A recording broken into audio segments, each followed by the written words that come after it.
তুমি কি জানো সামান্য দেরি কখনো বড় ক্ষতি থেকে বাঁচাতে পারে? শুনো এই ছোট্ট সত্যির শিক্ষা। গ্রামের প্রান্তে হাচান নামে এক কৃষক থাকতো। ভোর থেকে সন্ধ্যা পর্যন্ত সে মাঠে কাজ করত, গরু ছাগল দেখতো আর সন্ধ্যার আগে মুরগির যত্ন নিত।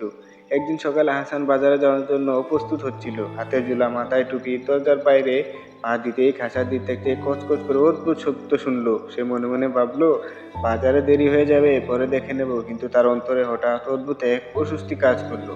না, আগে দেখে যাই। হাসান ধীরে ধীরে খাঁচার দিকে এগিয়ে গেল। কাছে গিয়ে অবাক হয়ে দেখলো খাঁচার পাশে শুকনো করে ধোঁয়া উঠছে, যেন কোনো আগুন জ্বলে উঠতে যাচ্ছে। মুরগিগুলো ভয়ে খাঁচার ভেতর এদিক ওদিক লাফাচ্ছে। হাসান দ্রুত খাঁচার দরজা খুলে মুরগিগুলোকে বের করলো। তারপর পাশের কূপ থেকে বালতি দিয়ে পানি এনে ঘরের আগুন নিভালো। যদি সে সরাসরি বাজারে চলে যেত, কয়েক মিনিটের মধ্যে এই আগুন গোলাঘর, ঘর, গরু ছাগল, আসপত্র সবকিছু পুড়িয়ে দিত। বাজারে যাওয়ার সময় সে মনে মনে ভাবছিল, একবার ফিরে দেখেছি বলেই আজ সব বেঁচে গেছে। ছোট্ট একটি সতর্কতা অনেক বড় বিপদ থেকে বাঁচাতে পারে। জীবনের তাড়াহুড়োর আগে একবার ভেবে দেখো।